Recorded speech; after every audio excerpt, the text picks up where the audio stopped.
അടുത്ത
ഈ യോഗം ഔദ്യോഗികമായി ഉദ്ഘാടനം ചെയ്യാൻ എത്തിയിട്ടുള്ള നമ്മുടെ ഏറെ പ്രിയങ്കരനായ ശ്രീ ഡോക്ടർ പ്രദീപ് ഇറവങ്കര, അദ്ദേഹം റിട്ടയേർഡ് പ്രൊഫസറാണ്, മലയാളം വിഭാഗം NSS കോളേജ് പന്തളം.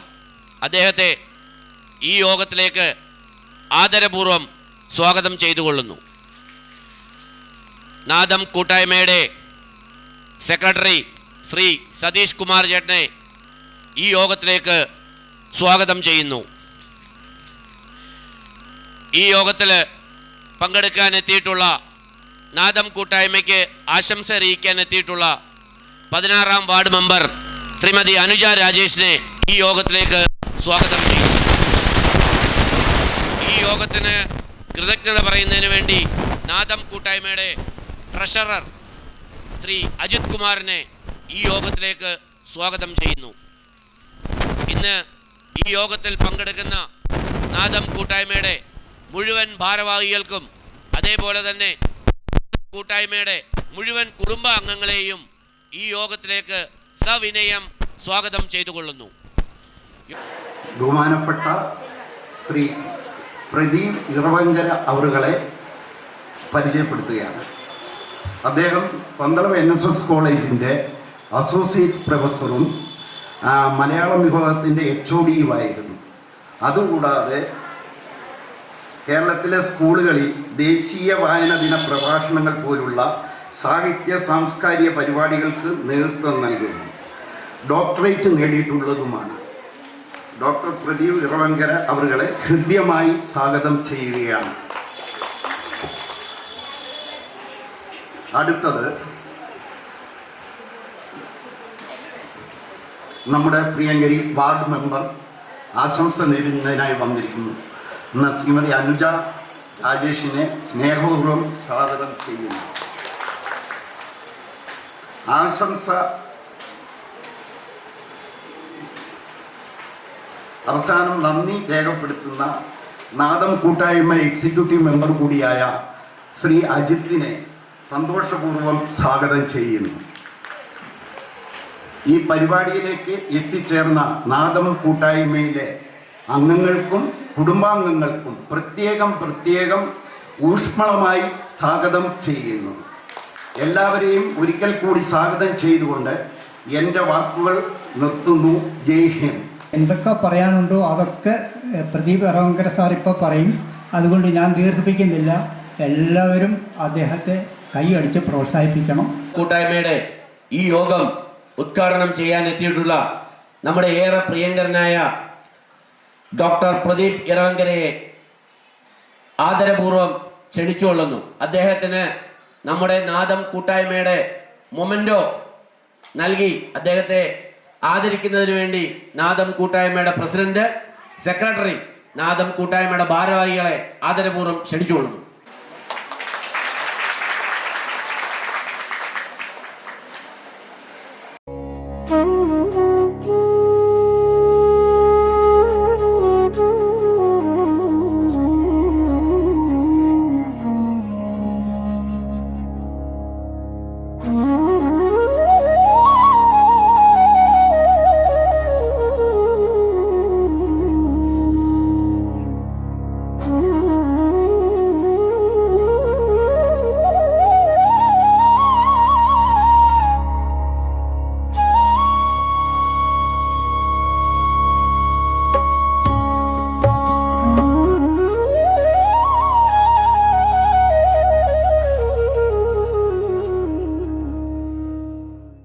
വളരെ ഹൃദ്യമായ ഒരു സ്വീകരണം. ഞാൻ അതിനെ ആദ്യം തന്നെ നന്ദി പറയുകയാണ്. ഞാൻ ചിന്തിക്കുകയായിരുന്നു ഓണക്കാലത്തിൻ്റെ ഒരു പ്രത്യേകത. സിംഹാസനം നഷ്ടപ്പെട്ടു പോയ മഹാബലി ആണ്ടിലൊരിക്കൽ തൻ്റെ പ്രജകളെ കാണാൻ വരുമ്പോൾ അത്തപ്പൂക്കളമിട്ട് സ്വീകരിക്കുന്നു. ഒരുപക്ഷെ മഹാബലിക്ക് പോലും കിട്ടാത്ത ഒരു ഭാഗ്യം എനിക്ക് കിട്ടിയതായിട്ട് ഞാൻ കരുതുകയാണ്. നിങ്ങളെന്നോട് കാണിക്കുന്ന ഈ സ്നേഹം, അതിനേക്കാൾ വലിയ ഒരു ഉപഹാരം വേറെയില്ല. എന്തായാലും പൊതുസമൂഹത്തിൻ്റെ നാദം നഷ്ടപ്പെട്ടുകൊണ്ടിരിക്കുന്ന ഒരു കാലഘട്ടത്തിൽ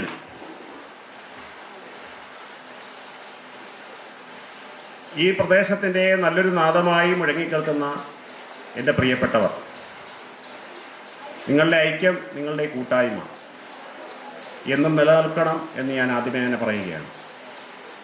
ഓരോ ഓണക്കാലം കടന്നു പോകുമ്പോഴും നമ്മൾ പറയും മുൻകാലങ്ങളിലെ ഓണമായിരുന്നു മെച്ചപ്പെട്ടത്. അതിൻ്റെ അർത്ഥം നമ്മളുടെയൊക്കെ ഗൃഹാതുരത്വം, നമ്മളുടെയൊക്കെ നൊസ്റ്റാൾജിക്ക് അനുസരിച്ച് ഒരു ഓണക്കാലം ഇനിയും നമുക്ക് അന്യമാണ്.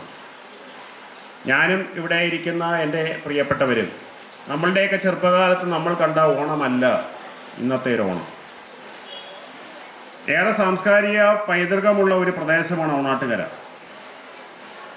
നൂറ്റാണ്ടുകളായി ഓണം ആഘോഷിച്ചുകൊണ്ടിരിക്കുന്ന ഒരു പ്രദേശമാണ് ഇവിടെ. നമുക്കറിയാം, നമ്മുടെ ഭാഗവതത്തിലെ മഹാബലിയുടെയും വാമനൻ്റെയും കഥയുമായി ചേർത്ത് വെച്ചുകൊണ്ട് ഓണത്തെ ചർച്ച ചെയ്യുമ്പോൾ പലപ്പോഴും വാമനൻ അവഹേളിക്കപ്പെട്ടു പോവുകയാണ്. പക്ഷേ ഇവിടെയൊക്കെ പലരും ഭാഗവതം വായിക്കാത്തവരാണ് ഇതേക്കുറിച്ച് ചർച്ച ചെയ്യുന്നത്. അതാണ് ഏറ്റവും രസകരമായ കാര്യം. ഏറ്റവും ധർമ്മിഷ്ഠനായിരുന്ന, ത്യാഗിയായിരുന്ന, ദാനശീലനായിരുന്ന, നന്മ നിറഞ്ഞവനായിരുന്ന ഒരു വ്യക്തി അദ്ദേഹത്തിൻ്റെ ഭരണത്തിൽ അസൂയ പൂണ്ട് അദ്ദേഹത്തിനെ നിഷ്കാസനം ചെയ്യാൻ വേണ്ടി മഹാവിഷ്ണു വാമന രൂപം ധരിച്ചു വന്ന് അദ്ദേഹത്തിനെ വധിച്ചു. അദ്ദേഹത്തിനെ വധിച്ചതിന് തുല്യമായി പാതാളത്തിലേക്ക് ചവിട്ടിത്താഴ്ത്തി കാണിച്ചത് ശരിയാണോ എന്നൊക്കെ ചില ചോദ്യങ്ങൾ നമ്മൾ തന്നെ ചോദിച്ചുകൊണ്ടിരിക്കുകയാണ്. പക്ഷെ ഇതിൻ്റെ പരമാർത്ഥം പലരും അറിയുന്നില്ല എന്നുള്ളതാണ്. യഥാർത്ഥത്തിൽ അദ്ദേഹം, ഞാൻ ആദ്യമേ തന്നെ പറയുന്നു, മഹാബലി പോയത് പാതാളത്തിലേക്കല്ല. അദ്ദേഹം സ്വർഗസമാനമായ സുതലം എന്ന് പറയുന്ന സ്ഥലത്തേക്കാണ് അദ്ദേഹം പോയത്. അദ്ദേഹത്തിനെ സ്വർഗത്തിന് സമാനമായ ഒരു സ്ഥലത്തേക്കാണ് അയച്ചത്.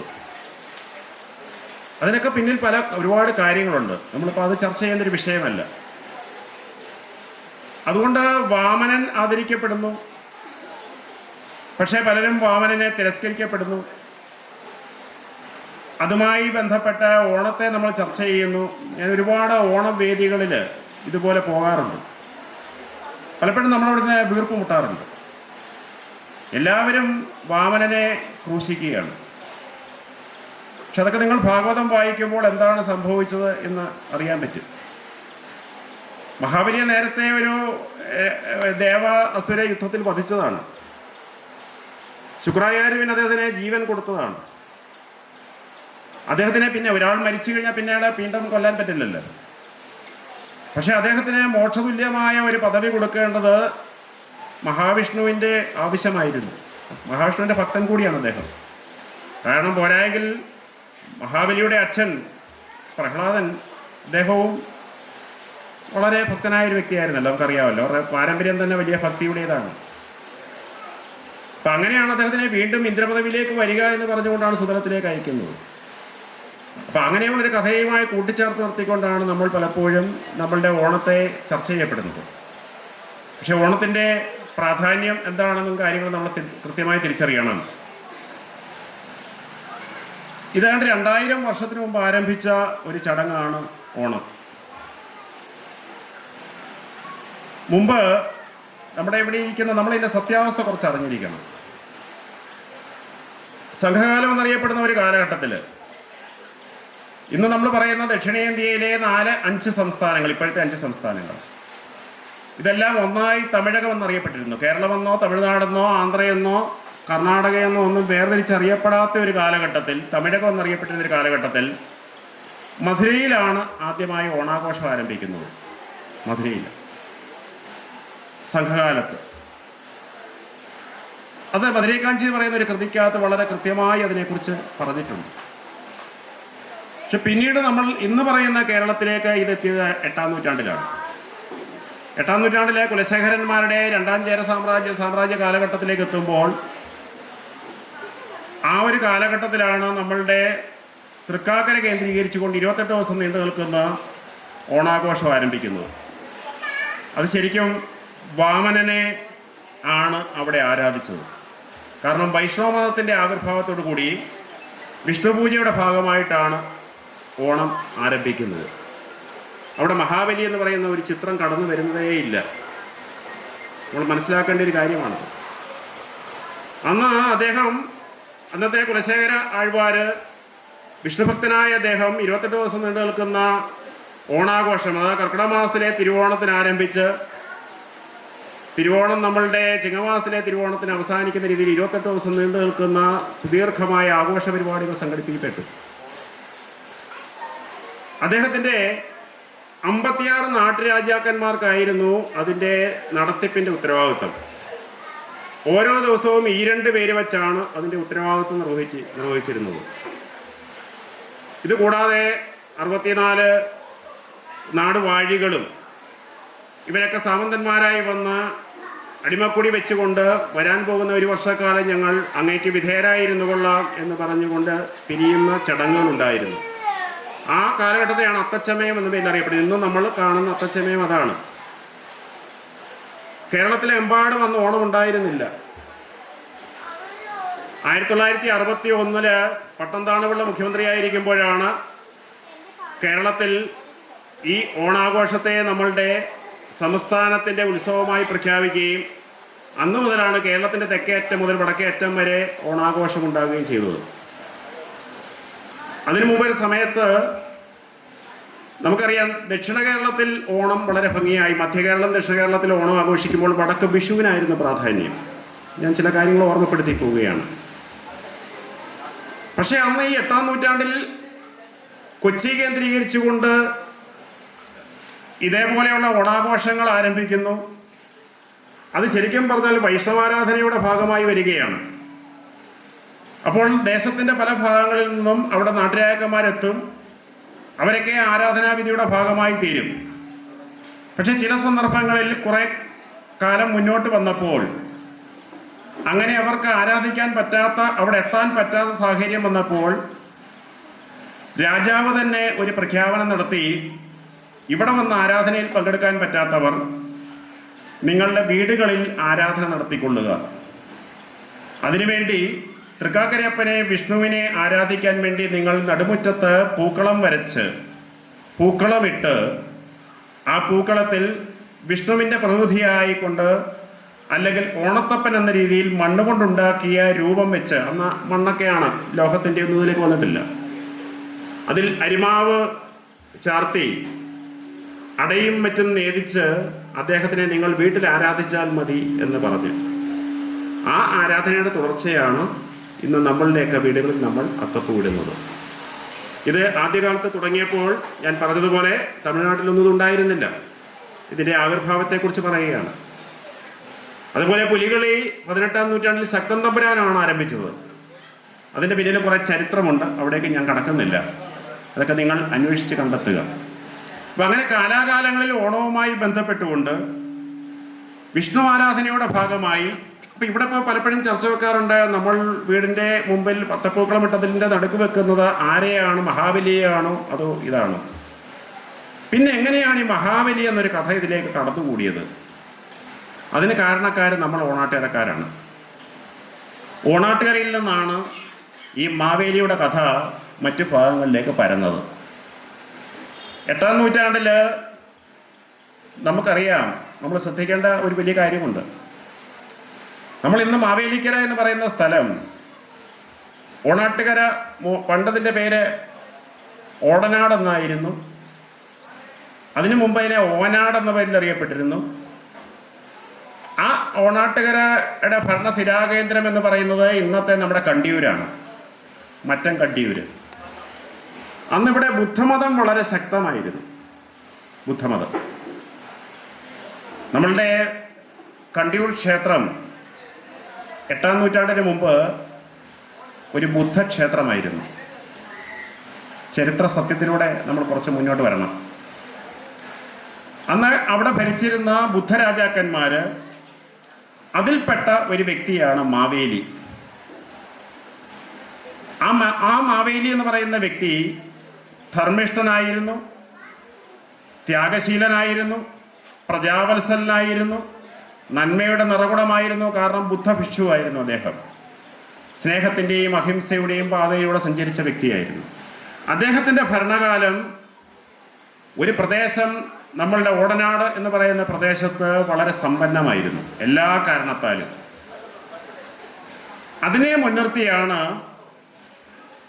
മാവേലി നാട് വാണിടുംകാലം മനുഷ്യരെല്ലാവരും ഒന്നുപോലെ എന്ന് പറയുന്ന 16 വരി പാട്ട്, നാടോടിപ്പാട്ട് നമ്മളുടെ ഈ പ്രദേശത്തുണ്ടായതാണ്. ഈ പ്രദേശത്ത് ഞാനിത് പറഞ്ഞത് നമ്മളുടെ പൈതൃക പാരമ്പര്യത്തിൻ്റെ മഹത്വം. കൊച്ചിയിൽ തൃക്കാക്കരയിൽ ആരംഭിച്ച ഓണാഘോഷം ആരംഭിച്ചതിൻ്റെ അതേ കാലഘട്ടത്തിൽ തന്നെ ഓണാഘോഷം ആരംഭിച്ച ഒരു പ്രദേശത്തിൻ്റെ ഉടമകളാണ് നമ്മൾ, അല്ലെങ്കിൽ അതിൻ്റെ ഉടമകളാണ് നമ്മളുടെ പൂർവികർ. അത്രത്തോളം കാർഷിക സമൃദ്ധിയുള്ള ഒരു പ്രദേശമായിരുന്നു ഇവിടം. ഏതൊരു പ്രദേശത്തും ഉത്സവം 2 കാര്യങ്ങളെയാണ് പ്രധാനമായി ആശ്രയിച്ചിരിക്കുന്നത്. ഒന്ന് അവരുടെ സാമ്പത്തിക സ്ഥിതിയും, 2 കാലാവസ്ഥ. ഇപ്പം നമ്മളുടെ ഇവിടെ കുംഭഭരണി ഏതാണ്ട് ഓണത്തിനേക്കാളും കൂടുതൽ സുശക്തമാവാനുള്ളൊരു കാരണം ആ ഒരു കാലഘട്ടത്തിലെ പ്രകൃതിയുടെ ഒരു പ്രത്യേകതയും, ഈ ഒരു പ്രദേശം നമുക്കറിയാം കുത്തിയോട്ടവുമായി ബന്ധപ്പെട്ട, അവിടുത്തെ ചിറ്റലങ്ങരയിലെ കുംഭഭരണിയുമായി ബന്ധപ്പെട്ട് നടക്കുന്ന ആചാരാനുഷ്ഠാനങ്ങൾ, കെട്ടുകാഴ്ചകൾ, ഇത് ദക്ഷിണേന്ത്യയിൽ പല പ്രദേശങ്ങളിലും ഉണ്ട്. പക്ഷെ ഇത്രയും സമ്പന്നമല്ല. അതിന് കാരണം അത്രത്തോളം സമ്പന്നരായിരുന്നു ഈ ഓണാട്ടുകര പ്രദേശക്കാർ. അത്രത്തോളം ദൈവാനുഗ്രഹമുള്ള, ഫലപുഷ്ടിയുള്ള മണ്ണിനുടമകളായിരുന്നു നമ്മൾ. ആ പാരമ്പര്യത്തിലൂന്നിയ ഒരു ഉത്സവ പാരമ്പര്യം നമുക്കുമുണ്ടായി എന്നുള്ളതാണ്. ഇതിൻ്റെ ഭൂപ്രകൃതിയുടെ ഒരു പ്രത്യേകത അതാണ്. കിഴക്കൻ ഭാഗത്തു നിന്ന് ഒഴുകി വരുന്ന വെള്ളം, ധാരാളം ജലാശയങ്ങളുടെ സാന്നിധ്യം എന്നും നമ്മളെ ഇവിടെ സമ്പന്നമാക്കിയിരുന്നു. കായലിൻ്റെയും കടലിൻ്റെയും സാന്നിധ്യം നമുക്ക് ഒരുപാട് ഗുണമുണ്ടാക്കി. വിദേശ ശക്തികളൊക്കെ വന്ന് ഇവിടേക്ക് തമ്പടിച്ചിരുന്നത് നമ്മളുടെ ഈ പ്രദേശത്തായിരുന്നു. അങ്ങനെ ഒരുപാട് പൊന്ന് നമ്മളുടെ ഈ പ്രദേശത്തേക്ക് വന്നു. അങ്ങനെയാണ് പൊന്നും ചിങ്ങമാസം വരുന്നത്. അത്രത്തോളം സമ്പന്നമായ ഒരു പ്രദേശമായിട്ട് മാറി. അപ്പം അങ്ങനെ നമ്മുടെ കണ്ടിയൂര് ഭരണം നടത്തിയിരുന്ന ആ ബുദ്ധ രാജാവ് അദ്ദേഹം അധികാരം വിട്ട് ശ്രീലങ്കയിലേക്ക് പോയി. അതിനുശേഷം പല മാറ്റങ്ങളുണ്ടായി. പിന്നീടാണ് അവിടെ ശിവപ്രതിഷ്ഠ ഒക്കെ ഉണ്ടാകുന്നു, കാര്യങ്ങളൊക്കെ ഉണ്ടാകുന്നു. അവിടെ വെച്ച് ആരാധിച്ചിരുന്ന ബുദ്ധദേവനെയാണ് ശ്രീകൃഷ്ണസ്വാമി ക്ഷേത്രത്തിൻ്റെ കിഴക്ക് വശത്ത് പ്രതിഷ്ഠിച്ചിരിക്കുന്നത്. നമ്മുടെ ഒരു വലിയൊരു പാരമ്പര്യം, ബുദ്ധ പാരമ്പര്യം നമുക്കിവിടെ ശരിക്കുമുണ്ട്. ഇന്ന് നമുക്കിതെല്ലാം ഞാൻ പറഞ്ഞല്ലോ, എല്ലാം കൃത്രിമമായ, തികച്ചും ആർട്ടിഫിഷ്യലായ ഒരു ഓണമായി നമ്മൾ മാറിക്കൊണ്ടിരിക്കുകയാണ്. പൊള്ളയായ ഒരു ജീവിതത്തിൻ്റെ മുഖച്ഛായയാണ് ഇത്തരത്തിലുള്ള ആഘോഷങ്ങൾ. അപ്പം അതുകൊണ്ട് കുറച്ചുകൂടെ ആഴത്തിലുള്ള ഒരു കളത്തിലേക്ക് കടക്കണം. നമ്മുടെയൊക്കെ വീടുകളിലെ മക്കളും കൊച്ചുമക്കളും ഒക്കെ ഈ കൂട്ടായ്മയുടെ ഭാഗമായി മാറണം. മറ്റൊന്നിനും വേണ്ടിയല്ല, നല്ല മനുഷ്യരായി മാറുക എന്നുള്ളതാണ്. നല്ല മനുഷ്യരായി മാറുക. അവിടെ കരുവാറ്റയിലെ മുത്തച്ഛനെ കൊന്ന കുട്ടി ഒക്കെ നമുക്ക് ഓർക്കുമ്പോൾ ഒരുപാട്, ഒരു കാലഘട്ടത്തിൽ അച്ഛനെയും അമ്മയെ ഇഷ്ടപ്പെട്ടതിനേക്കാൾ കൂടുതൽ ഇഷ്ടപ്പെട്ടത് മുത്തച്ഛനെയും മുത്തച്ഛയായിരുന്നു. കാരണം ഈ കുഞ്ഞുങ്ങൾക്ക് അമ്മ പ്രസവിച്ചു പാല് കൊടുത്തിറക്കി വിട്ടാൽ പിന്നെ ഈ കുഞ്ഞുങ്ങളെ വളർത്തുന്നതൊക്കെ അപ്പൂപ്പനും അമ്മയും കൂടാണ്. ഇവരെ വിളിച്ച് അയലത്ത് കൊണ്ടുപോവുകയും പ്രകൃതിയെ പരിചയപ്പെടുത്തുകയും ഒക്കെ ചെയ്യുകയും അവരെ കൊണ്ടാണ് നമ്പളിമാമനെ കാണിച്ചു കൊടുക്കുകയും കിളികളെ കാണിച്ചു കൊടുക്കുകയും ഒക്കെ ചെയ്തുകൊണ്ട് ആഹാരം കൊടുത്തിരുന്നൊക്കെ ഈ അമ്മൂമ്മയും അപ്പൂപ്പനുമാണ്. അന്ന് കുട്ടികൾക്ക് മാതാപിതാക്കളെക്കാളും ഇഷ്ടം അപ്പൂപ്പനോട് അമ്മൂമ്മയോടായിരുന്നു. അവർ വലിയ അറ്റാച്ച്മെൻ്റ് ആയിരുന്നു അവർക്ക്. വളരെ വിദേശത്തുള്ള ആൾക്കാർ പോലും അപ്പൂപ്പൻ മരിച്ചോ അമ്മ മരിച്ചോ നോക്കുമ്പോൾ ലീവ് എടുത്ത് ഓടി വരുന്നു ഇവിടേക്ക്. നമ്മുടെ ഓരോ അവസ്ഥകൾ എന്ത് മാറ്റമാണ് ഇപ്പോൾ സംഭവിച്ചുകൊണ്ടിരിക്കുന്നത്. ആ ഒരു സമയത്ത്, ആ സാഹചര്യത്തിലാണ് സ്വന്തം അപ്പൂപ്പനെ കൊല്ലാൻ വേണ്ടി കൊട്ടേഷൻ കൊടുത്തിരിക്കുന്നു. നമ്മൾ ചിന്തിക്കണം. ആ കുട്ടി പറയുന്നത് ഇപ്പം മാറി മാറി പറഞ്ഞുകൊണ്ടിരിക്കുകയാണെന്ന് പറയുന്നത്. ആ കുട്ടിയുടെ അമ്മ ആ ചെറുപ്പത്തിൽ തന്നെ ഉപേക്ഷിച്ച് മറ്റൊരു പുരുഷൻ്റെ കൂടെ പോയി. അത് തന്നെ ആ കുട്ടിയുടെ അമ്മയിൽ നിന്ന് കിട്ടേണ്ട സ്നേഹം ആ കുട്ടിക്ക് കിട്ടിയില്ല. അതൊരു വലിയ കാര്യമാണത്. ഒരു കുഞ്ഞിന് ഏറ്റവും ആവശ്യം അതിൻ്റെ വളർച്ചയുടെ 10, 15, 16 വയസ്സ് വരെ ആ കുട്ടിക്ക് ആവശ്യം മാതാപിതാക്കളുടെ കരുതലും സ്നേഹവുമാണ്. നിങ്ങളവർക്ക് ഒരുപാട് ഡ്രസ്സൊന്നും വാങ്ങിച്ചു കൊടുക്കണ്ട, നിങ്ങളവർക്ക് കുഴിമന്തി വാങ്ങിച്ചു കൊടുക്കണ്ട. അവർക്ക് വേണ്ടത് സ്നേഹം, പരിഗണന. അവരെ നമ്മൾ ശ്രദ്ധിക്കുന്നു, അവരുടെ വാക്കുകൾ നമ്മൾ കേൾക്കുന്നു, അവർക്കൊരു പ്രശ്നമുണ്ടാകുമ്പോൾ അവരെ മാറോട് ചേർത്ത് നിർത്തി അവർക്ക് നമ്മൾ സംരക്ഷണമായി നിൽക്കുന്നു എന്നൊരു തോന്നലുണ്ടായാൽ ആ കുഞ്ഞുങ്ങൾ നമ്മളെ വിട്ടുപോകില്ല. പക്ഷെ അത് ചെയ്യാതെ തനി വെസ്റ്റേൺ കൾച്ചറിലേക്ക് നമ്മളിപ്പോൾ എത്തപ്പെട്ടിരിക്കുകയാണ്. പാശ്ചാത്യ സംസ്കാരത്തിലേക്ക് എത്തപ്പെട്ടിരിക്കുകയാണ്. വിവാഹം കഴിക്കുന്നു, വസ്ത്രം മാറുന്നത് പോലെ പുതിയ പുതിയ ബന്ധങ്ങളിലൂടെ കടന്നു പോയിക്കൊണ്ടിരിക്കുന്നു. പുതിയ തലമുറയിൽ പലരും എന്ത് ചെയ്യുന്നു? വിവാഹം കഴിക്കാൻ തയ്യാറല്ല. ഗെറ്റ് ടുഗദർ, അവർ ഒന്നിച്ച് ചെയ്യുന്ന ലിവിങ് ടുഗദറിലേക്ക് പോവുകയാണ്. അഥവാ വിവാഹം കഴിച്ചാൽ കുട്ടികൾ വേണ്ട. ശരിക്കും ഇവിടെ ജനസംഖ്യ കുറഞ്ഞുകൊണ്ടിരിക്കുകയാണ്. കഴിഞ്ഞപ്പം ഒരു ദിവസം പറയുന്ന കേട്ടു, നമ്മുടെ ഇവിടെ കഴിഞ്ഞ 2-3 വർഷത്തിനിടയിൽ 3 ലക്ഷം കുട്ടികളുടെ എണ്ണമാണ് കുറഞ്ഞിരിക്കുന്നത് സ്കൂളുകളിൽ ഡിവിഷൻ ഹാള്. കാരണം 3 ലക്ഷം കുട്ടികളുടെ എണ്ണം കഴിഞ്ഞ് ഒരു 3 വർഷത്തിന് മുമ്പ് അതിനേക്കാൾ ഇവിടെ കുറഞ്ഞിരിക്കും. ഈ രീതിയിൽ പോയാൽ എന്തായിരിക്കും ഇവിടുത്തെ അവസ്ഥ? കുഞ്ഞുങ്ങളില്ലാത്തൊരവസ്ഥയിലേക്ക് വന്നു കഴിഞ്ഞാൽ പിന്നെ നമുക്ക് എന്ത് ഓണം? നമ്മൾ ചിന്തിക്കേണ്ട ഒരു കാര്യമാണ്.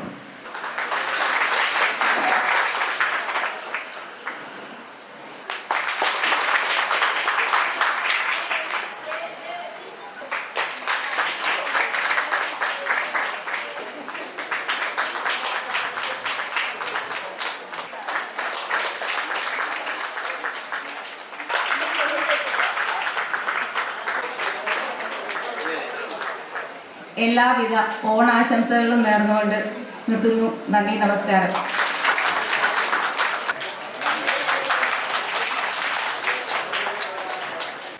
നമ്മുടെ നാദം കൂട്ടായ്മ തുടങ്ങിയിട്ട് 2.5 വർഷക്കാലമായി. ഇന്ന് നമ്മളിവിടെ ആഘോഷിക്കുന്നത് 2ാം ഓണോത്സവമാണ്. നമുക്കറിയാം, കഴിഞ്ഞ വർഷത്തെക്കാട്ടിൽ അതിലും മികവോടെ തന്നെ ഈ വർഷവും നാദം കൂട്ടായ്മയുടെ ഓണാഘോഷം സംഘടിപ്പിക്കുവാൻ നമുക്ക് സാധിച്ചു. കഴിഞ്ഞ വർഷത്തേക്കാൾ കൂടുതൽ അംഗങ്ങളെ നമുക്ക് ഈ ഓണാഘോഷ പരിപാടിയിൽ പങ്കെടുപ്പിക്കാൻ സാധിച്ചു. ഇതൊക്കെ നമ്മുടെ കൂട്ടായ്മയുടെ ഒരു വിജയം ആണ് എന്ന് ഈ അവസരത്തിൽ ഞാൻ ഓർമ്മിപ്പിക്കുകയാണ്. നിങ്ങളുടെ എല്ലാം അകമഴിഞ്ഞ പിന്തുണ എന്നും നാദം കൂട്ടായ്മയ്ക്ക് ഉണ്ടാകണം. കണ്ണമംഗലം തെക്കിന്റെ ഒരു ശബ്ദമായി നമ്മുടെ നാദം കൂട്ടായ്മ മാറണം. നമ്മുടെ ഓരോ അംഗങ്ങൾക്കും എന്നും താങ്ങും തണലും തുണയുമായി ഈ നാദം കൂട്ടായ്മ എന്നും നിലനിൽക്കേണ്ടത് നമുക്ക് ആവശ്യമായ ഒരു കാലഘട്ടത്തിലൂടെയാണ് നമ്മൾ ഇന്ന് നമ്മൾ കടന്നു പോകുന്നത്. നമുക്ക് ഓരോരുത്തർക്കും അറിയാം, നമ്മൾ ഈ നാദം കൂട്ടായ്മ ഈ നിലയിൽ എത്തിക്കാൻ എത്രമാത്രം നമ്മൾ കഷ്ടപ്പെട്ടു എന്നുള്ള കാര്യം നമുക്ക് വ്യക്തിപരമായി ഓരോരുത്തർക്കും അറിയാം. ഈ നാദം കൂട്ടായ്മയ്ക്ക് എന്നും താങ്ങും തണലും ആയി നിൽക്കുന്ന, സാമ്പത്തികമായി നമ്മളെ എന്നും സഹായിക്കുന്ന നമ്മുടെ ഏറ്റവും പ്രിയങ്കരിയായ ഗിരിജ ചേച്ചിയുടെ കുടുംബവും, അതേപോലെ തന്നെ നമ്മുടെ നാദം കൂട്ടായ്മയിലെ ഓരോ അംഗങ്ങൾക്കും നാദം കൂട്ടായ്മയ്ക്ക് വേണ്ടി ഹൃദയം നിറഞ്ഞ ഓണാശംസകൾ ഈ അവസരത്തിൽ നേർന്നുകൊള്ളുന്നു. എന്നും നമ്മുടെ ഈ കൂട്ടായ്മ ഒരു വിജയമായിട്ട് തന്നെ മുന്നോട്ട് പോകണം. നമ്മുടെ ഈ കൂട്ടായ്മയുടെ ശക്തി നമ്മൾ ഓരോരുത്തരും തിരിച്ചറിഞ്ഞ പല ഘട്ടങ്ങളും കഴിഞ്ഞ 2 വർഷക്കാലത്തിനകം നമ്മൾ കണ്ടിട്ടുണ്ട്. തീർച്ചയായിട്ടും ഈ കൂട്ടായ്മയ്ക്ക് വേണ്ടി സഹകരിക്കുന്ന എല്ലാ അംഗങ്ങൾക്കും നാദം കൂട്ടായ്മയുടെ നന്ദി ഈ അവസരത്തിൽ നാദം കൂട്ടായ്മയ്ക്ക് വേണ്ടി നേർന്നുകൊള്ളുന്നു. 2ാമത്തെ വർഷത്തിലേക്ക് കടന്നിരിക്കുകയാണ്. ഇതിൻ്റെ ശക്തി ഇന്ന് നമ്മൾ വിളിച്ചോതി കഴിഞ്ഞു. ഈ നാടിന് നമ്മളിന്ന് അത് കാണിച്ചു കൊടുത്തു. അതായത് ഇന്ന് നമ്മുടെ ആ ഘോഷയാത്ര അത്ര മനോഹരമായി നമ്മൾ ഉദ്ദേശിച്ചതിനേക്കാൾ കൂടുതൽ സഹകരിച്ച്, പ്രത്യേകിച്ച് ഇവിടുത്തെ സഹോദരിമാർ ഇന്നലെ രാത്രി ഏതാണ്ട് 9:30 വരെ ഇവിടെ നമ്മുടെ കൂടെ കഷ്ടപ്പെട്ട സഹോദരിമാർ, ഒരിക്കലും നമുക്ക് മറക്കാൻ പറ്റില്ല അവരുടെ സഹകരണം. അവരാണ് നമ്മുടെ ശക്തി, യാതൊരു സംശയവും വേണ്ട. അവർ നമുക്ക് തന്ന ഒരു ഊർജമാണ് ഇങ്ങനെ ഒരു നമുക്ക് സംഘടിപ്പിക്കാനും തന്നല്ല, നമുക്ക് പ്രവർത്തിക്കാനുള്ള ഒരു ഊർജം തന്നെ തരുന്നത് ഇവിടുത്തെ സഹോദരിമാരാണ്. അപ്പം അവരുടെ സഹകരണം കൊണ്ടാണ് നമുക്ക് ഇത്രയും ശക്തമായിട്ട് ഇപ്പം നാമജപം എല്ലാ വീട്ടുകളിലും നമ്മൾ നടത്തി. ഗംഭീര വിജയമായി നമുക്ക് ആ നാമജപം ഒരു ദിവസത്തെ പരിപാടിയോടുകൂടി സമാപ്തമാക്കാൻ നമുക്കതിന് സാധിച്ചത് ഇവിടുത്തെ സ്ത്രീജനങ്ങളുടെ ഒരു സഹകരണമാണ് മെയിനായിട്ട്, ആണുങ്ങളുണ്ടെങ്കിൽ കൂടി. അപ്പോൾ അതുപോലുള്ള കൂട്ടായ്മ, പിന്നെ എല്ലാ കാര്യങ്ങളിലും നാദം കൂട്ടായ്മ നിങ്ങളുടെ കൂടെ കാണും എന്ന് ഉറപ്പ് തന്നുകൊണ്ട് ഞാൻ എൻ്റെ കർത്തവ്യത്തിലേക്ക് അടക്കുകയാണ്. ആദ്യമായി ഈ യോഗത്തിൻ്റെ അധ്യക്ഷത വഹിച്ച നമ്മുടെ നാദം കൂട്ടായ്മയുടെ പ്രിയങ്കരനായ പ്രസിഡന്റ് ശ്രീ നാരായണ ചേട്ടനെ ആത്മാർത്ഥമായി നാദം കൂട്ടായ്മയുടെ പേരിൽ നന്ദി അറിയിച്ചുകൊള്ളുന്നു. അടുത്തതായി ഇതിൻ്റെ ഉദ്ഘാടകനും നമുക്ക് വേണ്ട ഉപദേശങ്ങൾ തരികയും ചെയ്ത നമ്മുടെ ബഹുമാന്യനായ മുൻ പ്രസിഡന്റ് കൂടിയായ ശ്രീ ഡോക്ടർ പ്രദീപ് റവങ്കർ സാറിനെ ആദരപൂർവ്വം കൃതജ്ഞത അർപ്പിച്ചുകൊണ്ട് നിർത്തുന്നു. നന്ദി, നമസ്കാരം. അതുപോലെ ഇതിൻ്റെ നമുക്ക് സംഘടിപ്പിക്കാനുള്ള ആൾക്കാരെ സംഘടിപ്പിക്കുകയും ഇതിൻ്റെ കോർഡിനേഷൻ നടത്തുകയും ചെയ്ത ഒരു പറ്റം ചെറുപ്പക്കാരുണ്ട്. ഞാൻ ആരുടെയും പേരെടുത്ത് പറയുന്നില്ല. സജി ഉൾപ്പെടെ, അതുപോലെ നമ്മുടെ പ്രധാനപ്പെട്ട കുറേ കക്ഷികൾ, രാജേഷും അതുപോലെ തന്നെ ഉമേഷും അതുപോലെയൊക്കെയുള്ള നമ്മുടെ സുരേഷ് ചേട്ടൻ, അങ്ങനെയൊക്കെയുള്ള ആൾക്കാരെ പ്രത്യേകം നമ്മൾ ഈ കൂട്ടായ്മയുടെ പേരിൽ നന്ദി അറിയിക്കുകയാണ്.